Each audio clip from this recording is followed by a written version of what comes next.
After that sort of introduction, I know Dale gives me a bit of a rap. We've done some good stuff together over the last couple of years, but I always wonder what goes through people's minds when you get a big rap like that and I walk on stage looking a little like an adult version of Where's Wally.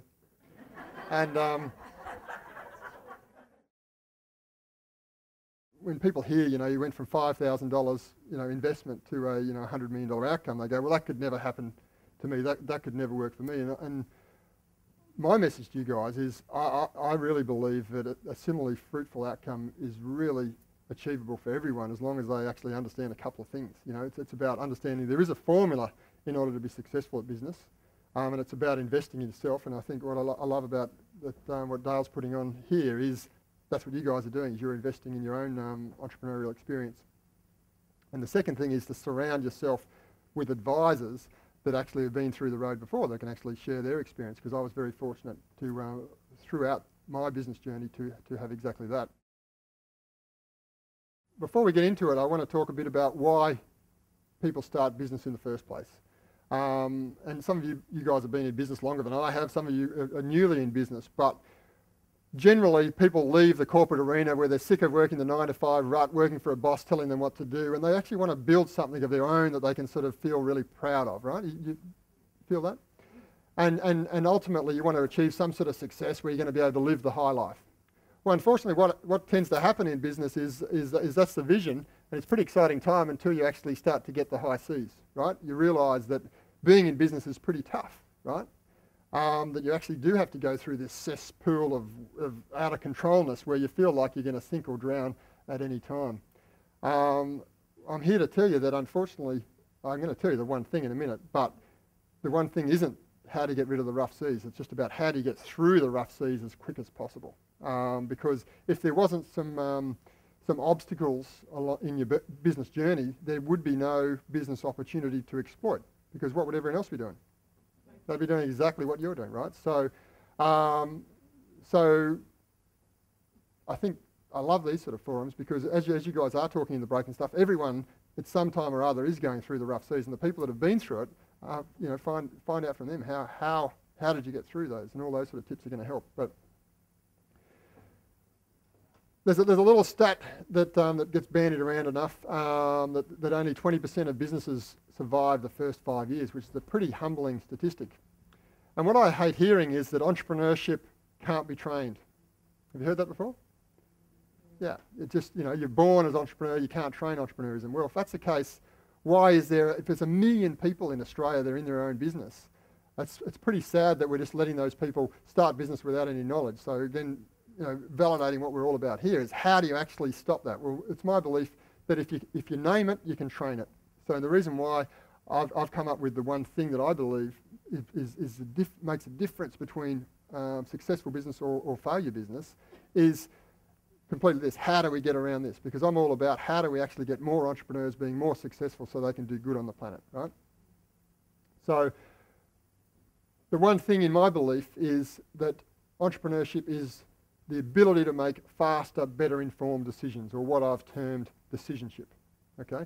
So it's about grabbing the helm of your business boat, if you like, and just being in charge. Because sometimes, particularly people that have come out of the corporate arena, is they're used to having someone else to report to, but finally you get into your own business. You have to realise that you're in control. No matter how good your advisors are, that's advice, you're the one that actually makes the decisions. So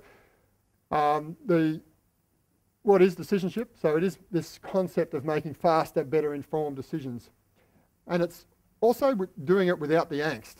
I want people to actually have fun in business. And sometimes people have one of two types of angst. They have pre-decision angst. Oh my God, if I take this general manager on, is he going to put my business out of business? Or they bring the general manager on, oh my God, have I made the right decision? And they second guess themselves the whole time. So part of the thing of decisionship is how do we make decisions that are better informed, that are faster, because I see so many business people stuck in the headlights and they don't know which way to go. So faster decisions, but making sure that those fast decisions are better informed, I think is the one thing that makes all the difference. I liken decisionship to training your entrepreneurial eye. You know this concept of having a third eye? So you've got your two other eyes to do everything else, but your entrepreneurial eye sort of sits in the middle of your forehead, and I want to be able to train that in entrepreneurs to say, how can you actually focus that on an issue or an opportunity and make a decision like a Branson or a Gates or a Jobs would actually make? How would they go? What process would their minds go through in order to make this sort of decision?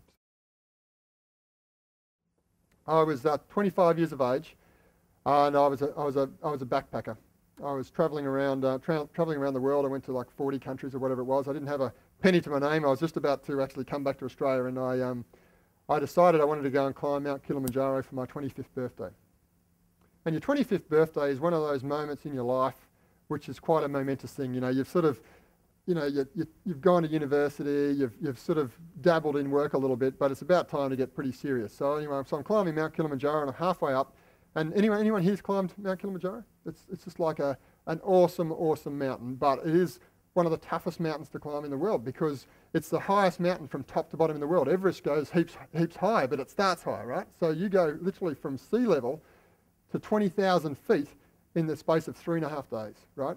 And it's debilitating. The rise in altitude, what it does to your brain is one of two things actually. So more people die on Kilimanjaro than on Everest because of one of two things. A thing called pulmonary edema. I've got to get these right. And which is the other one? Yeah. So what essentially, I'm a bit of an average sort of guy. One's exploding brains, one's collapsing lungs, right? And if you get either of those, it's not a good thing, right? So anyway, so I'm climbing Mount Kilimanjaro, and I've got early stages of mountain altitude sickness, which is exploding brains or collapsing lungs, right? And you've got this huge headache, and you feel like you want to vomit all the time. You've got no energy, and you can't sleep at night. One of my climbing buddies, a guy called Paul Robinson, gives me a read biography. This is 15 years ago, and he said, "Read this." So I was reading this biography of this English entrepreneur. I was getting pretty inspired. I'd never heard of this guy before. And it's a little book called Losing My Virginity. Has anyone read that book, right? 15 years ago, no one in Australia had heard of Richard Branson, right? But I'm reading this book and I'm thinking, wow, this is pretty inspiring. So I set myself a goal. I said, right, if this guy can leave school at 15 and do this sort of stuff, I'm going to get back to Australia and I'm going to start my own business and I'm going to be a millionaire before I'm 30, right? I'm thinking, I haven't got any sense to my name now, but I've got 5 years and I'm going to be a millionaire before I'm 30. If I get to the top of Mount Kilimanjaro, right? So the next morning I set off and I'm thinking a little bit motivated, but slowly but surely it's really hurting me. So I'm like, and you're literally walking this slow because the altitude has such a profound impact. You're going, you know, like this, and every 10 steps I'm going, a millionaire before I'm 30, a millionaire before I'm 30. I just keep repeating this, and then finally, after a couple more days, I get to the top of Mount Kilimanjaro, and there's this beautiful signpost declaring that you're at the highest point in Africa and the tallest mountain in the world. And I put my arms around this thing and I vomit profusely all over it. Because as soon as you vomit, I've been holding it in, as soon as you vomit, they take you down, because that means if you don't get down quick, that's when you're going to get some exploding brains, collapsing lungs going on, right? So I don't actually remember anything about being at the top of Mount Kilimanjaro after that. I got rushed off. Anyway, I came back to Australia and I decided I was going to set up my business, ran into Trevor, and we decided we were going to set up a relationship marketing company. We threw our $5,000 in each, and I said to Trevor, I said, look, I reckon business is all about like climbing a mountain, right? So we set a joint goal. So instead of my $1 million before I'm 30, we said as soon as we get our in a 12-month period, if we can achieve $1 million net profit, that would have clearly made me a millionaire before I'm 30. We'll go and climb Mount Kilimanjaro together. So we made it a joint goal or vision, if you like. And then slowly but surely, we started to tell some of our staff about our joint goal, and they got pretty interested, and we said, okay, when we achieve that, we're going to take 10 of our people to go and climb Mount Kilimanjaro with us. And we thought that would take a couple of years. It took 4 years before we actually hit our first $1 million in a 12-month period. But the circumstances for how it happened since has given me a religious awe about goal setting and setting visions, right? So this is what happened. We, it was probably, I don't know, about the year 2000. And we're doing pretty good. We're making about $500,000 profit in a 12-month period, but it was my 30th birthday's coming up. This is February, right? And all of a sudden, OneTel collapses. And I ring up Telstra and say, look, have you heard that OneTel's collapsed? And they go, well, duh. And I said, look, we've got 250 people. We can actually call all the customers because the exchange is going to shut down all the phone numbers. You're going to have no way of actually contacting these people after 3 weeks. And they go, oh. So they said, when can you start? And we said, we can start tomorrow. So I went back And they said, okay, we'll go for it. So we went back to my office, and at the time we had 50 people, and we only had a room, probably twice the size of this. So we actually, over the next 24 hours, we had to hire another 200 people. We had to hire another 3 offices around Sydney, and it took us probably 48 hours to get the full contingent. But we did this huge amounts of effort, and everyone in my business, I was just so proud of them how they rose to the occasion. But anyway, early in March, I walked into my office. This was like 10 days before my 30th birthday. I walked into my office, and on my office door is this fool's cap page, blue tack to my office door with 4 letters, K-I-L-I, and I thought, oh, that's a bit curious, right? So anyway, Eddie, the financial controller, comes in. I go, man, what's going on? And he goes, you wouldn't believe it. I've just done the accounts.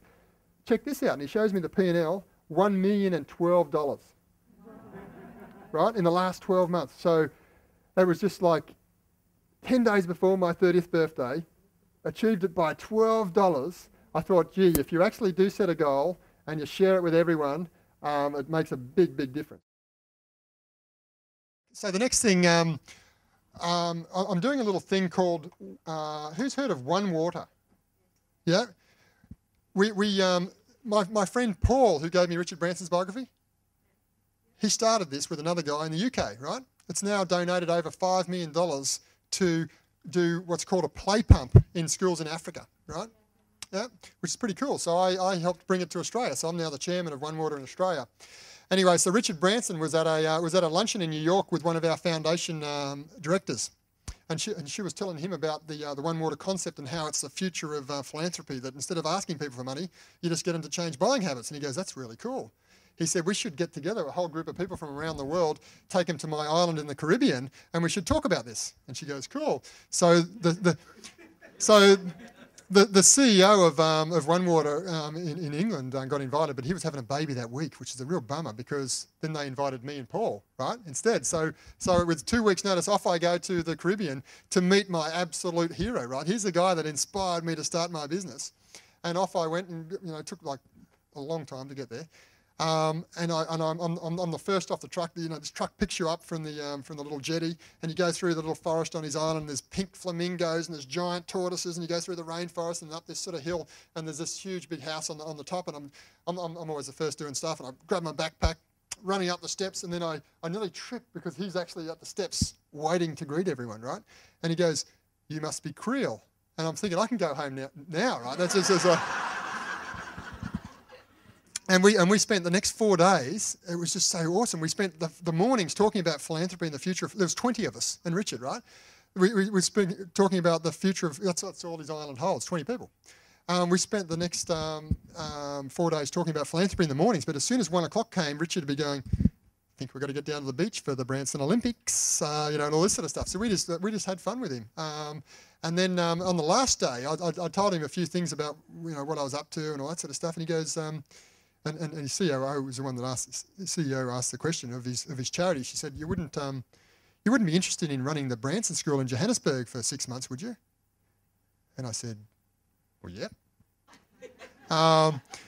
So the reason why I couldn't come and speak to you guys, a couple of weeks ago was I got the call up saying Richard's in Melbourne, wants to see you down in Melbourne to actually discuss the details. So I went down to Melbourne, and then 2 days later I flew out to Africa, and so I go to Zimbabwe first. And I don't know if you've been to Zimbabwe. Zimbabwe, I was there 15 years ago. Longer story I haven't got time for, but I bought a horse and rode around a national park by myself in Zimbabwe. And I fell in love with the place and the people. So we went there first, and I met because I was with Virgin and stuff, the doors that opened are amazing. We met 5 of the top ministers, the 3 top economists, 3 of the top journalists, the head of the UN out of Zimbabwe, which takes, their budget is like 10 times the budget of the government, and it's just amazing. And then the Prime Minister hears that we're in town, and I get to go and sit in a kitchen table with the Prime Minister, Morgan Tsvangirai, which was just awesome because he's been through some amazing sort of stuff. Anyway, then I go to the Branson School, and I'm mentoring the kids and all that sort of stuff, working out whether I'm going to do it. And I said to the CEO, I said, "Look, I want to start a Branson School in Zimbabwe." So we've hit Richard up, and looks like I'm probably going to go over and start a Branson School of Entrepreneurship in Zimbabwe. So.